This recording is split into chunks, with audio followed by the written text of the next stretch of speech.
Hello. Hello. हा हा 2 मिनिटं ऐका, माझ्या मोबाईल मध्ये पण ऐका.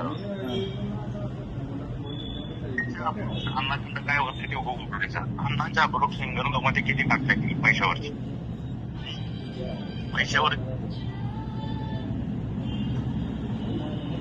पैशावरची किती काढता येतात आपल्याला हिंगणगावमध्ये? सगळी यादी व्हॉट्सअपला टाकून द्यायची. साहेब इतकी निघू शकतात. आलं लक्षात? सरपंच जवळमध्ये समोर मी बोलतोय मुस्लिम असं दलित असं. याचं काय करायचं, किती म्हणजे काय? आता तोंडी नुसतं गोड गोड बोलून नाही, आता काम दाखवायचं आपलं. हो हो. म्हणजे 1000 रुपयाला पडो, 2000 रुपयाला पडो, बरोबर 3000 रुपयाला पडो, तिथं कॉम्प्रोमाइज नाही. कॉम्पिटिशन मोठे आपल्याला दलितामध्ये वगैरे 2000 जाऊ, 3000 जाऊ, त्याची काही याद्या तयार करून ते सुरू करायचं लगेच 2 दिवसात. बरोबर आहे.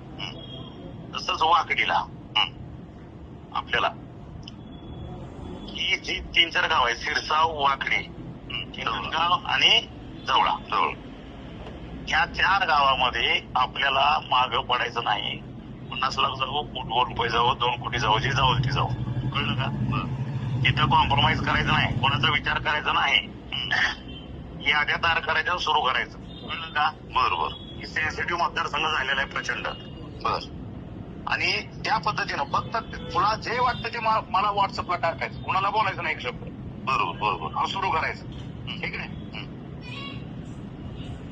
तो जर कुणाला चर्चा नाही असं म्हणतो साहेब, मग काय करू? पुन्हा आमच्या देशाने सांगते काय गरज आहे? आता एवढा मोठा आता धंदा झालाय, आपण एवढी मोठी सभा झाली, एवढं मोठं चाललंय, लोक आपल्याच पाठीमागायचे, कापील राहायचं नाही. कळलं का? बरोबर. रिस्क घ्यायची नाही आपल्याला कुठल्याही पद्धतीनं. हो हो. समोरचे माधवचोत एकदम फवाऱ्या केलेले सगळे उमेदवार आहेत. त्याला काय रुपये गेला, काय 2 रुपये गेले, त्यांना काय फरक पडत नाही. पण आपण मागं राहायचं नाही, हे त्याला ठेवायचं. बरोबर बरोबर. ठीक आहे. त्या पद्धतीनं मला वेळोवेळी स्वतःहून फोन करू, रात्री 12 वाजो, 1 वाजो, 2 वाजो, साहेब इथे या पद्धतीने चाललंय, आपलं काय करायचं सांगता, बरोबर घ्यायचं. लागेल ते मला सांगायचं, मी बी आहे बरोबर. ठीक आहे.